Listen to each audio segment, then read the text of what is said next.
Ibnu Ishaq berkata, Hashim bin Umar bin Qatadah al-Ansari berkata kepadaku, dari Mahmud bin Labid dari Abdullah bin Abbas, yang berkata bahwa Salman al-Farisi berkata kepadaku, dan aku mendengarnya dari mulutnya langsung. Salman al-Farisi berkata, aku orang Persia, berasal dari sebuah desa yang bernama Jayu, di daerah Asfahan. Sedangkan ayahku adalah seorang tokoh di desaku, adapun aku adalah anak yang paling dicintainya. Ia amat mencintaiku, hingga ia mengurungku di dalam rumah laksana seorang anak gadis. Aku demikian serius menganut agama Majusi, hingga aku menjadi penjaga api, yang harus senantiasa menyalakannya, dan tidak boleh padam sesaat pun. Ayahku memiliki ladang yang sangat luas. Pada suatu ketika, ayah disibukkan dengan urusan lain, dan dia berkata, anakku, hari ini ayah sibuk dengan urusan ini, hingga tidak punya waktu yang cukup untuk mengurusi ladang. Oleh sebab itulah, pergilah ke ladang. Ayahku memerintahkan beberapa hal yang seharusnya aku lakukan. Kemudian ia berkata, janganlah terlambat. Pulang ya, sebab engkau lebih berarti bagiku, daripada ladangku dan engkau berada di atas segala-galanya bagiku. Salman berkata, kemudian aku berjalan menuju ladang ayahku, seperti yang dia perintahkan. Dalam perjalanan, aku melewati sebuah gereja, milik orang-orang Kristen. Dan aku mendengar suara-suara, saat mereka mengerjakan ibadah di dalamnya. Aku tidak tahu banyak tentang kehidupan manusia karena aku dikurung di rumah. Ketika mendengar suara-suara mereka itu, aku mencoba masuk untuk melihat lebih jauh apa yang mereka kerjakan. Ketika aku perhatikan, aku mengagumi salat-salat mereka dan tertarik pada aktivitas mereka. Aku bergumam, demi Tuhan, agama orang-orang ini jauh lebih baik daripada agama yang aku peluk. Demi Tuhan, aku tidak akan meninggalkan mereka hingga matahari terbenam. Aku membatalkan perjalanan ke ladang ayahku. Aku berkata kepada orang-orang Kristen itu, berasal dari manakah agama ini? Mereka menjawab, dari Syam. Setelah itu aku menemui ayahku, ternyata dia telah mengutus seseorang untuk mencariku. Ini membuatnya tidak mengerjakan semua pekerjaannya. Ketika aku kembali kepadanya, ayahku berkata, anakku, kemana saja engkau pergi, bukankah engkau sudah berjanji untuk cepat pulang? Aku berkata, ayahanda, aku tadi berjalan melewati orang-orang yang sedang mengerjakan ibadah di dalam gereja. Aku kagum pada agama mereka. Demi Allah, aku berada di tempat mereka hingga matahari terbenam. Dia berkata, wahai Ananda, tidak ada kebaikan apapun pada agama tersebut. Agamamu dan agama nenek moyangmu jauh lebih baik daripada agama tersebut. Aku berkata, tidak, demi Tuhan, agama mereka jauh lebih baik daripada agama yang kita anut. Setelah kejadian tersebut, ayah mengkhawatirkanku. Ia ikat diriku dan mengurungku di rumah. Aku mengirim seseorang kepada orang-orang Kristen itu dan aku katakan kepada mereka, manakala ada rombongan dari Syam datang kepada kalian, informasikan padaku tentang mereka. Tidak lama kemudian, datanglah pedagang-pedagang Kristen dari Syam dan mereka menghubungi aku. Aku katakan kepada mereka, jika mereka telah tuntas menyelesaikan urusannya, dan hendak pulang ke negeri mereka, izinkan aku untuk bisa ikut bersama mereka. Salman berkata, tatkala para pedagang Kristen itu berencana kembali ke negerinya, mereka memberiku informasi. Kemudian aku buang rantai dari kakiku dan pergi bersama mereka, hingga tiba di Syam. Setibanya di Syam, aku bertanya, siapakah dari pemeluk agama ini yang paling utama ilmunya? Mereka berkata, uskup di gereja. Lalu aku mendatangi uskup itu, dan berkata kepadanya, aku demikian tertarik pada agama ini. Aku ingin sekali bersamamu dan melayanimu di gerejamu ini, agar bisa belajar ilmu darimu serta beribadah bersamamu. Uskup itu berkata, masuklah. Aku pun masuk, namun ternyata uskup ini adalah seorang yang jahat. Ia perintahkan umatnya bersedekah, dan senantiasa menyeru mereka untuk melakukan itu. Namun manakala mereka telah mengumpulkannya, ia simpan hasilnya untuk kepentingan dirinya sendiri, dan tidak menyerahkannya kepada orang-orang miskin. Hingga ia berhasil mengumpulkan 7 kendi penuh berisi emas dan perak. Aku sangat marah padanya akibat tindakannya tersebut. Tak berapa kemudian uskup tersebut meninggal dunia. Orang-orang Kristen berkumpul untuk menguburkan jenazahnya, namun aku katakan kepada mereka, sesungguhnya orang ini adalah seorang yang jahat. Ia suruh dan seru kalian bersedekah, namun apabila kalian memberikan sedekah kepadanya, ia malah menyimpannya untuk dirinya sendiri, dan tidak mendistribusikannya sedikit pun kepada orang-orang miskin.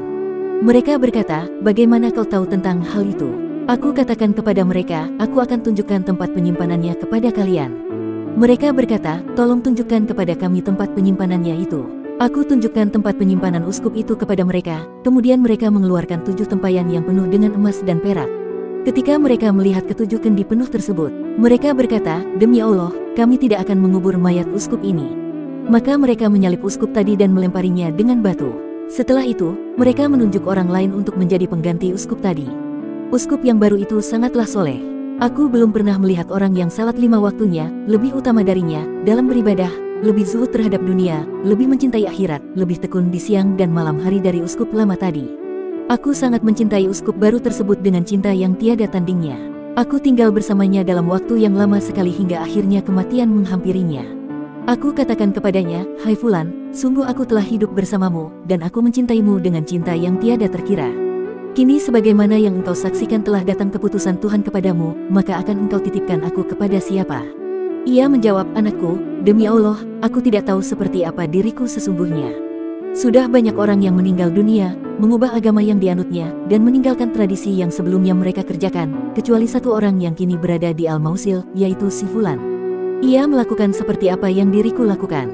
Susuloh dia ke sana." Salman berkata, "Ketika uskup tersebut meninggal dunia dan telah dikuburkan, aku pun pergi pada uskup di Al-Mausil itu. Setibanya di sana, aku katakan kepadanya, 'Wahai Fulan, sesungguhnya uskup Fulan telah berwasiat kepadaku ketika hendak meninggal dunia, agar aku menemui dirimu. Ia katakan kepadaku bahwa engkau seperti dia.' Uskup tersebut berkata, 'Tinggallah engkau bersamaku.' Aku pun menetap bersamanya. Aku dapatkan ia seorang yang baik persis seperti yang diceritakan sahabatnya. Tidak lama kemudian uskup tersebut meninggal dunia.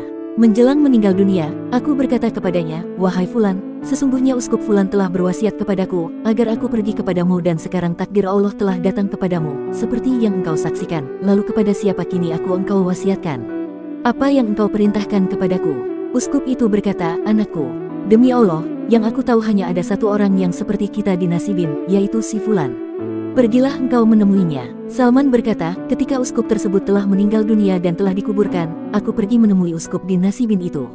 Aku jelaskan perihal diriku adanya dan apa yang diwasiatkan dua sahabatku. Ia berkata, 'Tinggallah bersamaku.' Aku tinggal bersamanya, dan aku dapati dia seperti sahabatnya yang telah meninggal dunia. Aku tinggal bersama orang terbaik. Demi Allah, tidak lama kemudian ajal menjemputnya. Menjelang kematiannya, aku berkata kepadanya, 'Wahai Fulan, Fulan berwasiat kepadaku agar aku pergi kepada Fulan, kemudian berwasiat agar aku pergi kepadamu, kini kepada siapa engkau wasiatkan?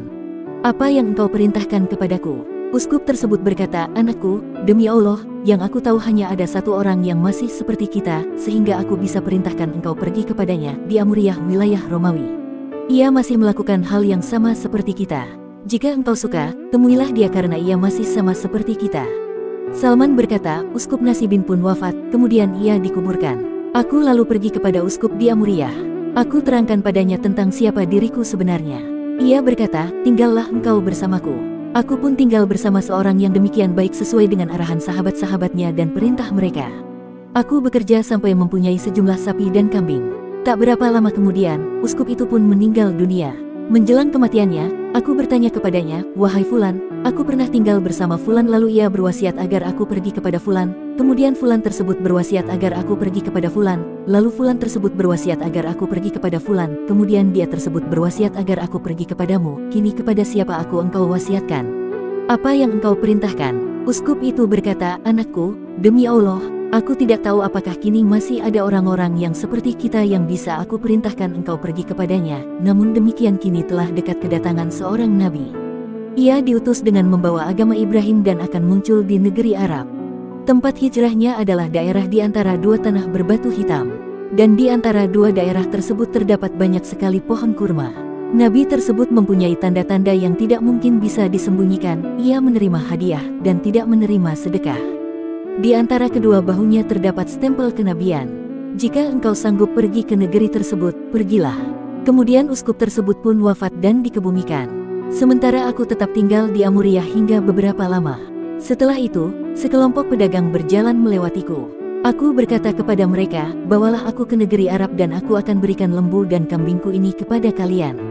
Mereka berkata, 'Ya,' lalu aku pun memberikan sapi dan kambingku kepada mereka, kemudian mereka membawaku pergi bersama mereka.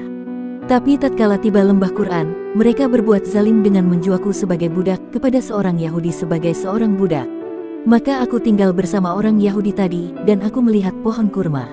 Aku berharap semoga negeri inilah yang pernah diisyaratkan sahabatku. Namun aku tidak yakin sepenuhnya.'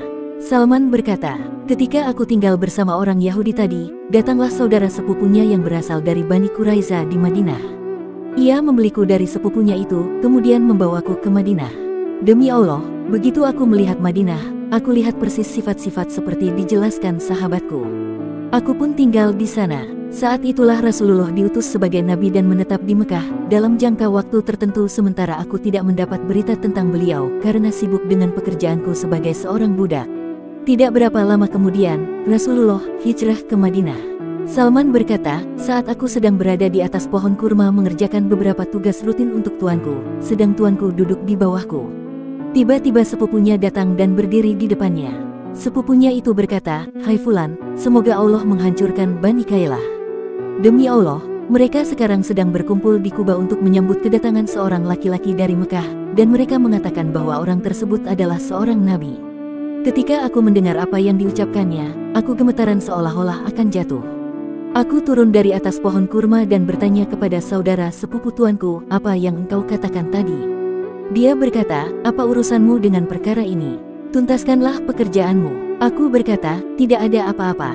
Aku hanya ingin meyakinkan diri apa sebenarnya yang dia ucapkan. Aku memiliki sesuatu yang telah aku siapkan sebelumnya." Pada sore hari aku mengambilnya lalu aku pergi untuk menjumpai Rasulullah di Kuba. Aku lekas menemui beliau dan berkata, "Aku mendapat kabar bahwa engkau seorang yang solih. Engkau mempunyai sahabat-sahabat asing yang sangat membutuhkan bantuan. Ini ada beberapa barang yang aku siapkan untuk sedekah buatmu. Aku anggap kalian lebih berhak daripada selain kalian." Aku serahkan sedekah tersebut kepada Rasulullah, kemudian beliau berkata kepada sahabat-sahabatnya, "Makanlah." Sedangkan beliau menahan tangannya dan tidak memakan sedikit pun dari sedekah yang aku berikan padanya. Aku bergumam dalam hati, ini baru tanda pertama. Kemudian aku mohon izin dari hadapan Rasulullah. Setelah itu, aku menghimpun barang yang lain, sementara itu Rasulullah telah pindah ke Madinah. Aku datang menemui beliau dan berkata, "Aku lihat engkau tidak memakan harta sedekah. Maka terima hadiah khusus dariku untukmu." Rasulullah memakan hadiahku dan menyuruh sahabat-sahabatnya ikut makan bersamanya. Aku bergumam dalam hati, ini pertanda kedua.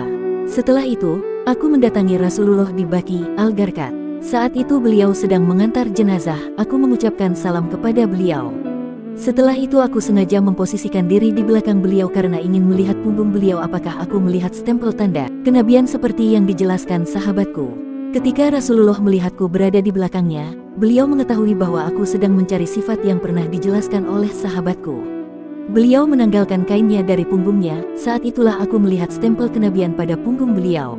Rasulullah ingin agar kisahku ini diketahui oleh semua sahabat-sahabatnya. Setelah itu Salman disibukkan dengan statusnya sebagai seorang budak hingga dia ketinggalan dan tidak bisa ikut pada perang Badar dan Uhud bersama Rasulullah. Lalu Rasulullah bersabda kepadaku, "Tulislah perjanjian kebebasan dirimu dari perbudakan dengan membayar sejumlah uang, wahai Salman." Kemudian aku menuliskan kesepakatan pembebasan diriku dari tuanku dengan membayar 300 pohon kurma yang aku tanam untuknya dan emas 40 ons uqiyah. Rasulullah bersabda kepada sahabat-sahabatnya, "Bantulah saudara kalian ini." Sahabat-sahabat Rasulullah ada yang membantu dengan memberi pohon kurma kepadaku. Ada yang memberi 30 bibit pohon kurma. Ada yang memberiku 20 anak pohon kurma. Ada yang memberiku 15 bibit pohon kurma. Ada yang membantu 10 bibit pohon kurma. Setiap orang membantu sesuai dengan kadar kemampuannya, hingga akhirnya terkumpul 300 bibit pohon kurma. Rasulullah bersabda, "Pergilah hai Salman, dan galilah lubang untuk bibit-bibit pohon kurma ini.